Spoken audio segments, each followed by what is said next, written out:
प्यारे बच्चों नमस्कार।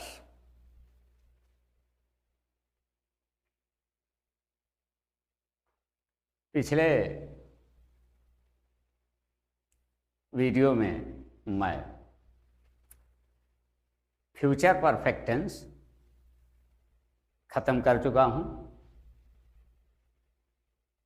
यदि किसी छात्र को प्रेजेंट इंडेफिनिट के अफर्मेटिव से लेकर फ्यूचर परफेक्ट टेंस के इंट्रोगेटिव, नेगेटिव या मिश्रित वाक्य में इंट्रोगेटिव नेगेटिव तक कहीं किसी को कोई समस्या आई हो तो वो कमेंट पर लिखे, हम उसका समाधान करेंगे। और यदि नहीं समस्या आई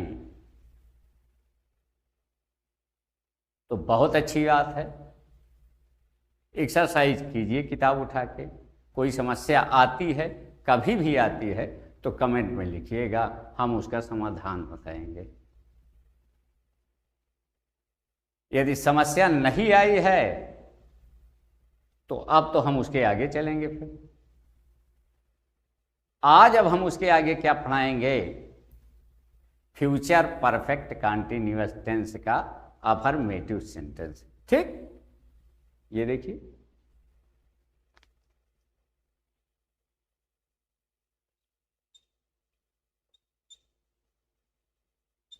फ्यूचर परफेक्ट कंटीन्यूअस टेंस का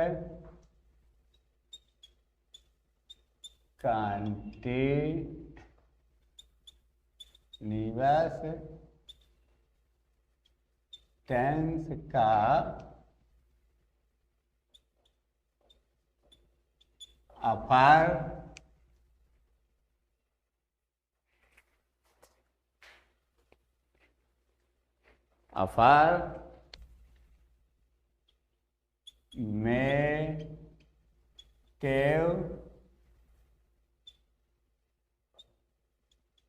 सेंटेंस।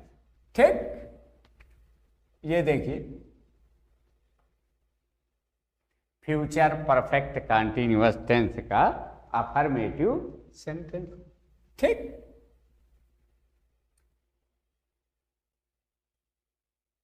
फ्यूचर की पहचान मालूम है, परफेक्ट की पहचान मालूम है, कंटीन्यूअस की भी पहचान मालूम है, और फ्यूचर परफेक्ट कंटीन्यूअस टेंस की पहचान इकट्ठा कर देते हैं तब भी मालूम है। क्योंकि हम प्रेजेंट परफेक्ट कंटीन्यूअस पढ़ चुके हैं, पास्ट परफेक्ट कंटीन्यूअस टेंस पढ़ चुके हैं, और हम बताए हैं कि है हूँ हो स्थान अंत में रहा प्रेजेंट परफेक्ट कंटीन्यूअस में, था थे थी आया पास्ट परफेक्ट कंटीन्यूअस।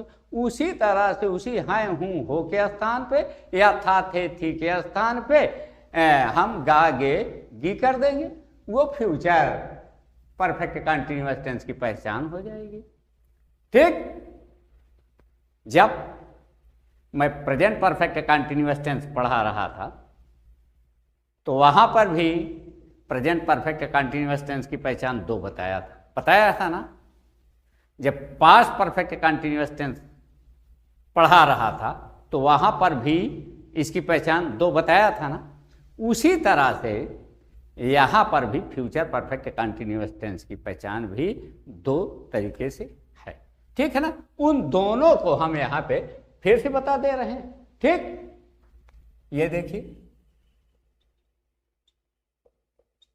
पाए है चांद, जे संधि वाक्य के अंत में ता रहा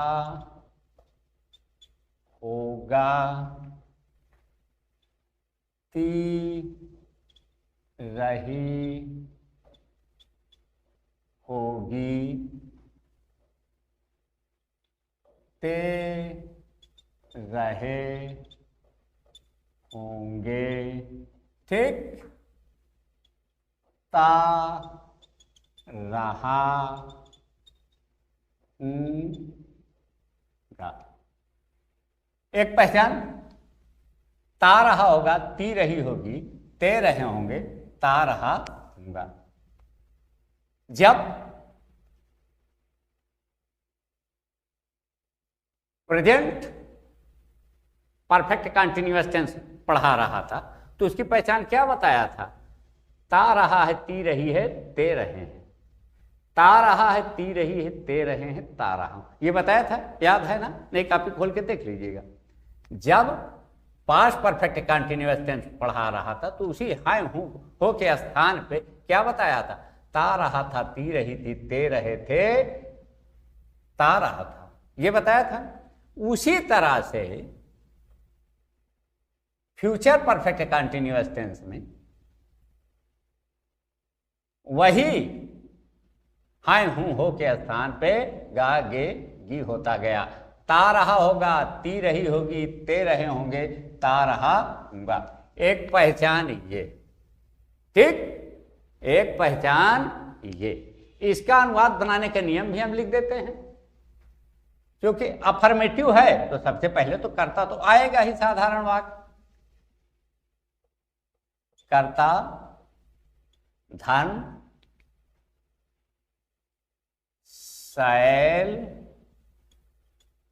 हैव बीन या will have been. Future perfect continuous tense की सहायक क्रिया ये हमें लिख देते हैं, यहां पर लिख देते हैं। शैल हैव बीन और विल हैव बीन, ठीक।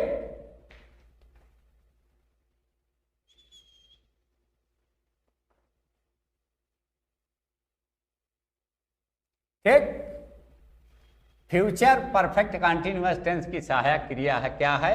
शैल हैव बीन और विल हैव बीन, ये ठीक। अब इसी की पहचान हम बता दिया। ता रहा होगा, ती रही होगी, ते रहे होंगे, ता रहा होगा, ठीक, इसकी ये पहचान हो गई, ठीक है ना? इस पहचान में समय दिखाई देने की अनिवार्यता नहीं होगी, ये कई बार बता चुका हूं, ठीक है ना? समय होने की अनिवार्यता नहीं होगी। अब फिर हम इसका अनुवाद बनाने के नियम भी देख लेते हैं। कर्ता धन शैल हैव बीन या विल हैव बीन, धन क्रिया में ING, धन कर्म धन अन। ये देखिए, ये देखिए,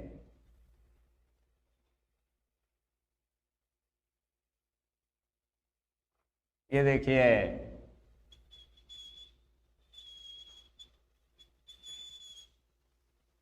ये देखिए, कर्ता धन शैल हैव बीन या विल हैव बीन, धन क्रिया में ING, धन कर्म धन अन।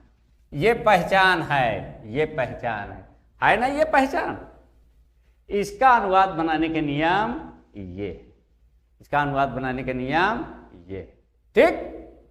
अब हम एक ये पहचान नंबर 1 डाल देते हैं, ठीक है ना? अब पहचान नंबर 2, ये यहां पे 2 लिख दिया। जिस हिंदी वाक्य के अंत में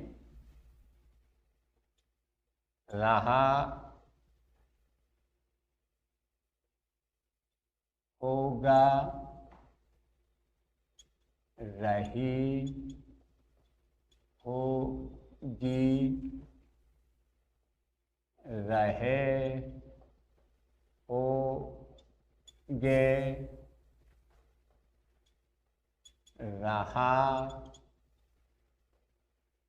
रहे होगे, रहा हूँगा, जिस हिंदी वाक्य के अंत में रहा होगा, रही होगी, रहे होंगे, रहा हूँगा आदि शब्दों के साथ समय हो,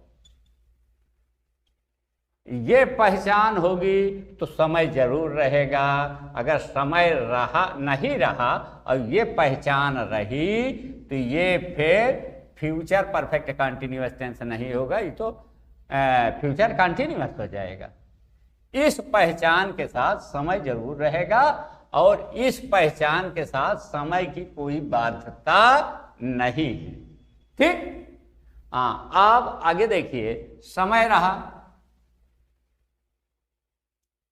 देख लिया ना।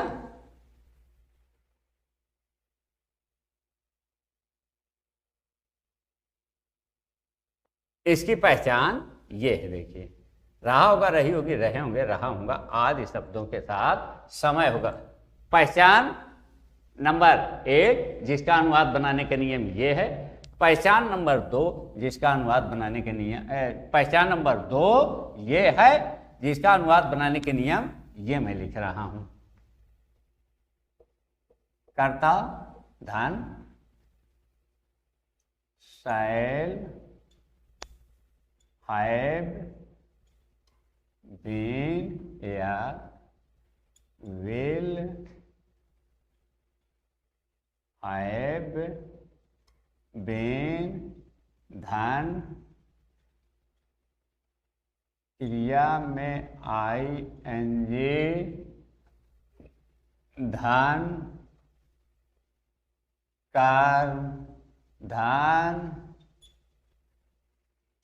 सेंस या पार धन समय। ठीक, जिस हिंदी वाक्य के अंत जिस हिंदी वाक्य की पहचान ये होगी, रहा होगा, रही होंगी, रहे होंगे के साथ समय होगा, उसका अनुवाद बनाने के नियम ये है।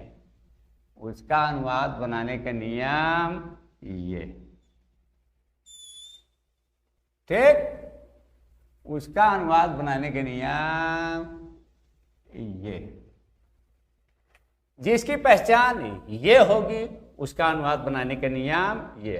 देखिए, दोनों की पहचान हम लिख दिया अलग अलग और दोनों का अनुवाद बनाने का नियम भी हम अलग अलग लिख दिया, बल्कि हम यूं ऐसे करते हैं, कोई दिक्कत ना हो। ठीक है ना। और यहां पे ये साफी दिखाई दे रहा है। ठीक, अब इसी पे हम एक एक एग्जाम्पल भी दे देते हैं। ठीक,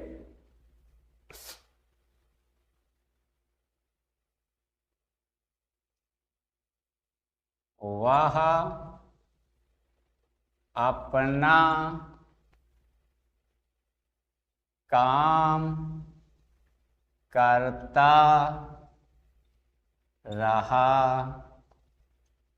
होगा। वह अपना काम करता रहा होगा। ता रहा होगा आया, आया ना। और ये ता रहा होगा, ये देखिए ता रहा होगा आया। और इसका अनुवाद ये, इसकी पहचान ये है और इसकी पहचान ये है, तो इसका अनुवाद बनाने के नियम भी ये है। ये है ना पहचान 1 और ये पहचान 2। ठीक है ना। यहाँ पे पहचान हम यहाँ पे लिख देते हैं। ठीक है ना, ये है पहचान। तो ये इस पहचान वाला वाक्य है, इसका अनुवाद बनाने के नियम ये है। तो चलिए हम अनुवाद कर देते। सबसे पहले क्या लिखेंगे? करता। वह करता है ही, वह की अंग्रेजी ही। अब यहाँ पे ना आई है ना वी है, तो यहाँ पे हम क्या लगाएंगे? Will have been. जहाँ पे सैल लगता तो वहाँ सैल हैव बीन, जहाँ विल लगता तो वहाँ पे विल हैव बीन। तो we will have been, he will have been. और क्या है? कर। ता रहा तो पहचान कर, करना।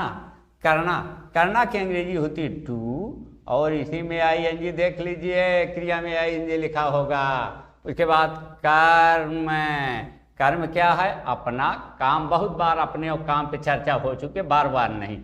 अपना काम, ही के साथ अपना की अंग्रेजी हिज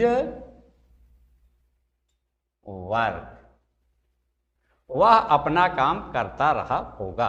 ता रहा होगा पहचान मिली, और जब ता रहा होगा पहचान मिली, इसमें समय की बाध्यता है नहीं, समय है भी नहीं, ठीक है ना। तो उसका अनुवाद बनाने के लिए ये कर्ता धन शैल हैव बीन या विल हैव बीन, धन क्रिया में आएगी, कर्म धन अन, हो गया ना। जहाँ पे शैल लगता तो वहाँ शैल हैव बीन, जहाँ विल लगता तो वहाँ will have been. I we के साथ शैल हैव बीन, बाकी सबके साथ विल हैव बीन। कहीं किसी को कोई दिक्कत? अब एक एग्जाम्पल इस पे और देख लीजिए आप लोग।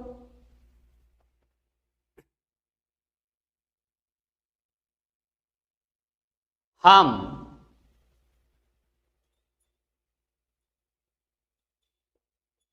दो दिन से भगवान की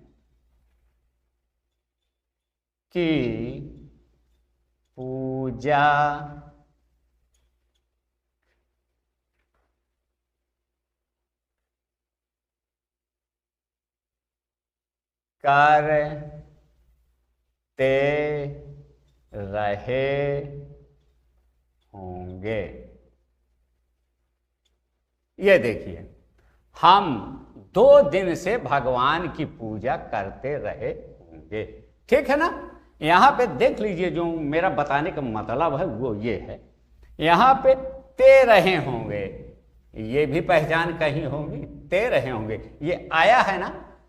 लेकिन जब हम इसको बता रहे थे इस पहचान की, तो वहां हम ये बता रहे थे समय की बाध्यता नहीं होगी। लेकिन ऐसा भी नहीं कि इसके साथ समय नहीं आएगा, ऐसा भी नहीं कि समय नहीं आएगा। देखिए, रहे हो आया और ये 2 दिन समय भी आ गया। अगर यहाँ पे ये ऐसे भी हो सकता था कि हम 2 दिन से भगवान की पूजा कर रहे होंगे, वो भी हो सकता है और ये भी हो सकता है। लेकिन यदि इसमें समय नहीं आता है तो उसका अनुवाद हम ये बनाएंगे, समय न दिखाई दे। लेकिन यहाँ पे समय दिखाई दे रहा है, तो जब समय दिखाई दे रहा है तो उसका नियम ये होगा। वहां पे बताया था समय की बाध्यता नहीं है, लेकिन बाध्यता न होने का मतलब हो सकता है। यहाँ पे देखिए हो गया। और अगर ये न भी होता, मतलब कर रहे होंगे, वो भी एग्जाम्पल सही है, ठीक है ना। हाँ, तो आगे अब हम इसका अनुवाद बना देते हैं। ये देखिए, हम की अंग्रेजी होती है वी, हम लोग, हम सब एक ही चीज है। और वी के साथ शैल हैव बीन लिखाया था, वी के साथ शैल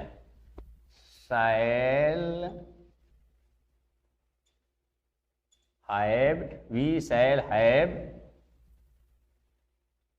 बीन, पूजा करना, पूजा करना, वर्शिप माने पूजा करना होता है, WORSHIPPING।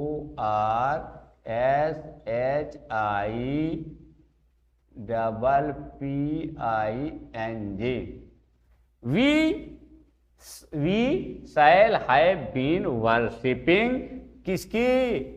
God। we shall have been भगवान की, we shall have been worshipping God, हम भगवान की पूजा करते रहे होंगे।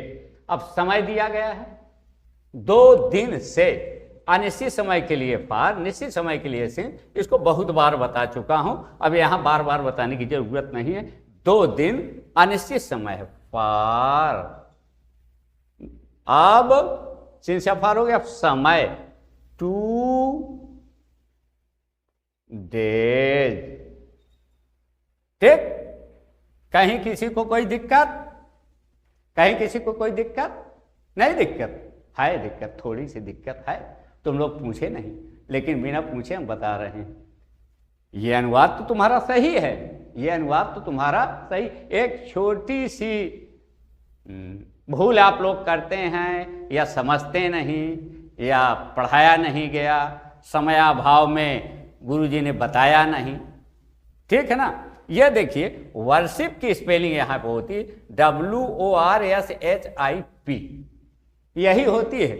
लेकिन यहाँ हम ING जोड़ दिया, और आईएनजी जोड़ते समय डबल पी कर दिया। डबल पी क्यों कर दिया? जहां आईएनजी जोड़िए, आईएनजी में आई है, वावेल है ना, AEIOU, ये तो जानते ही हो कि नहीं जानते हो? जो लोग ना जानते हो वो भी जान ले कि AEIOU ये वावेल है, ठीक है ना, वावेल और कॉन्सोनेंट। बाकी जितना ककारा है वो सब कॉन्सोनेंट, स्वर और व्यंजन जिसको कहते हैं, तो ये स्वर है। अगर आई, ये देखिए आई है ना, और ये देखिए आई है, अगर ये आई और ये आई, इसके पहले वाला जहां पे अब आईएनजी जोड़ रहे हैं, अगर यहां पर भी एक स्वर है और यहां पर भी एक स्वर आ जाए, अगर यहां पे दो होता तो हम डबल ना करते।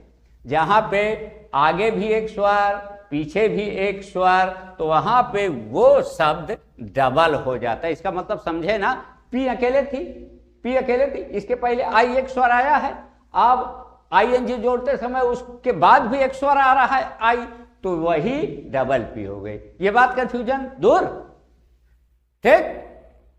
और इसमें अनुवाद करने में कहीं किसी को कोई दिक्कत, जिसको कोई दिक्कत हुई हो वो बताए, क्योंकि बहुत बार हो चुका है। केवल यही सहायक क्रिया की जरूरत है। पहचान में कई कई बार बता चुका हूं, जो केवल अंतर, सूक्ष्म अंतर है वो भी बता चुका हूं, और दोनों पहचान बता दिया, दोनों का अनुवाद बनाने के नियम बता दिया। ये देखिए, कहीं कोई दिक्कत हो तो बताओ, आगे चलें फिर। चलिए, धन्यवाद आप लोगों को।